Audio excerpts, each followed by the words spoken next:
Hello student, अब हम लोग एग्जाम्पल 5 को सॉल्व करेंगे।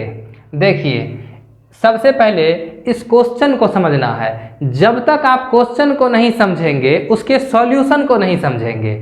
सॉल्व करने के लिए पहले प्रश्न को समझना जरूरी है, क्वेश्चन को समझना जरूरी है। पहले क्वेश्चन को समझते हैं कि क्वेश्चन कहना क्या चाह रहा है। देखिए, संख्याओं 4 पर पावर n पर विचार कीजिए। ये कह रहा है कि 4 पर पावर n के तरह की जो संख्याएं हैं, इसके ऊपर विचार कीजिए, जहां n एक प्राकृत संख्या है।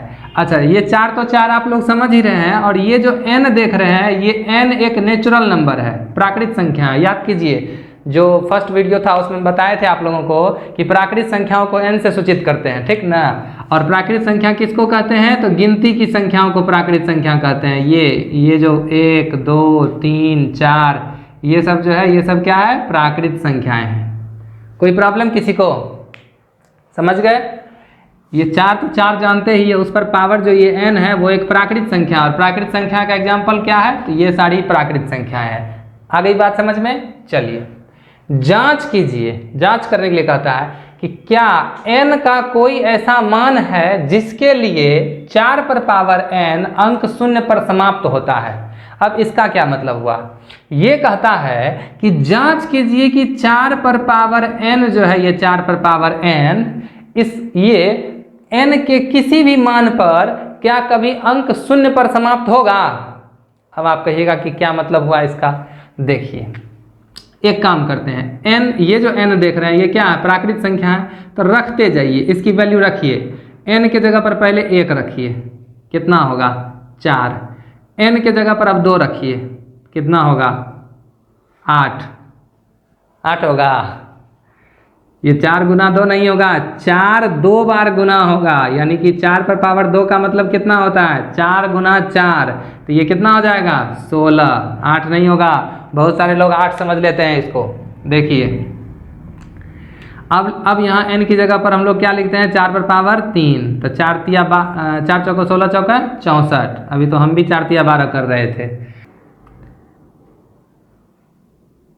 4 पर पावर 4 दीजिए, तो 4 पर पावर 4 कितना हो जाएगा?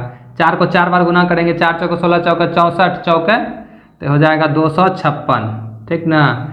अब फिर इसमें 4 से गुना हो जाएगा, 4 पर पावर 5 करेंगे तो फिर 4 से गुना हो जाएगा, तो कितना हो जाएगा?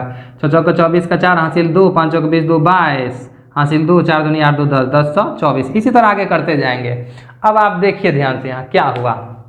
जब 4 पर पावर 1 दिए तो कहाँ पर समाप्त हुआ? ये अंक 4 पर। जब 4 पर पावर 2 दिए तो अंक 6 पर। जब 4 पर पावर 3 दिए तो ये समाप्त कहाँ हुआ? अंक 4 पर, फिर 6 पर, फिर 4 पर। आप क्या देख रहे हैं? 1 बार 4, 1 बार 6, 1 बार 4, 1 बार 6, 1 बार 4, फिर आगे क्या दूसरा कुछ आने वाला है? कुछ नहीं आने वाला, यही रिपीट करते रहेगा। कहने का मतलब मेरा ये है कि 4 पर पावर आप कोई भी प्राकृत संख्या दे दीजिए, या तो वो 4 पर समाप्त होगा या वो 6 पर समाप्त होगा, 0 पर समाप्त नहीं होगा। अब समझ गए? तो अब बताइए, 4 पर पावर n, जहां ये n जो है वो एक प्राकृत संख्या है, क्या अंक 0 पर समाप्त होता है?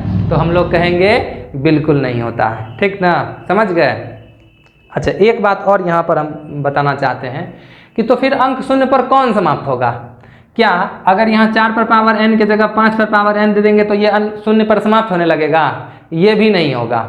क्या 6 पर पावर n दे देंगे तो 0 पर समाप्त होगा? ये भी नहीं होगा। तो फिर कौन होगा 0 पर समाप्त? तो सुनिए ध्यान से, 0 पर समाप्त कौन होगा वो गौर से सुनना है, ठीक ना।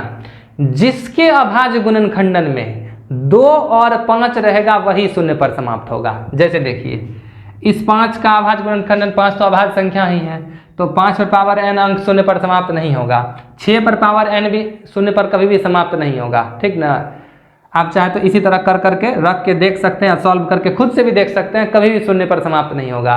तो फिर होगा कौन? तो देखिए बताते हैं। जिसके अभाज्य गुणनखंडन में 2 और 5 दोनों रहे, जैसे 10, जैसे 20, जैसे 30। अब 10 पर पावर n हमेशा 0 पर समाप्त होगा। 10 पर पावर 1 दीजिए 10, 10 पर पावर 2 दीजिए 100, 10 पर पावर 3 दीजिए 1000, हमेशा वो 0 पर समाप्त होगा। ये 20 की घात 1 दीजिए 20, 0 पर समाप्त होगा। 20 की घात 2 400, 0 पर समाप्त होगा। 20 की घात 3 8000 शून्य पर समाप्त होगा। तो जिसके अभाज्य गुणनखंडन में देखिए यहाँ 10 के अभाज्य गुणनखंडन में, 20 के अभाज्य गुणनखंडन में, 30 के अभाज्य गुणनखंडन में, 10 के अभाज्य गुणनखंडन में 2 गुना 5 है, 20 के अभाज्य गुणनखंडन में 2 दूनी 4 पंच 20, 2 और 5 दोनों है, और 30 के अभाज्य गुणनखंडन में 2 गुना 3 गुना 5, यहाँ भी आप देख सकते हैं 2 और 5 दोनों है। होता क्या है 2 और 5 यदि दोनों रहेगा तो ये 10 बना देगा, 10 बना देगा तो इकाई के स्थान पर वो 0 ला देगा, और इकाई के स्थान पर अगर 0 आ गया, यहाँ देखिए इकाई के स्थान पर 0 है सब जगह, है कि नहीं 0, तो इसकी घात अगर कोई भी प्राकृत संख्या आप देंगे तो वो शून्य पर ही समाप्त होगा, 0 पर ही समाप्त होगा, और किसी अंक पर वो समाप्त नहीं होगा। समझ गए बात को? चलिए तो अब इसको बनाएंगे कैसे? सिर्फ ऐसे ही लिख के छोड़ देंगे इस तरह से? नहीं, इस तरह से नहीं लिखेंगे हम लोग, यहाँ पर 2-3 लाइन भाषा में लिख देंगे ढंग से। कैसे लिखते हैं?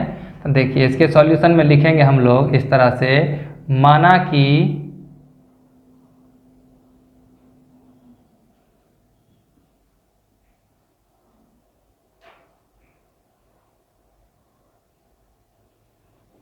a बराबर 4 पर पावर n, और इस 4 का अभाज्य गुणनखंडन करके दिखा देंगे। 4 का अभाज्य गुणनखंडन क्या होगा? 2 गुना 2, इसमें सिर्फ 2 ही है, और हम जानते हैं कि 4 पर पावर n को अंक शून्य पर समाप्त होने के लिए 4 के अभाज्य गुणनखंडन में 2 और 5 दोनों का होना आवश्यक है, लेकिन 4 के अभाज्य गुणनखंडन में कौन है? सिर्फ 2 ही है। इसी चीज को यहाँ अपने भाषा में लिख देना है।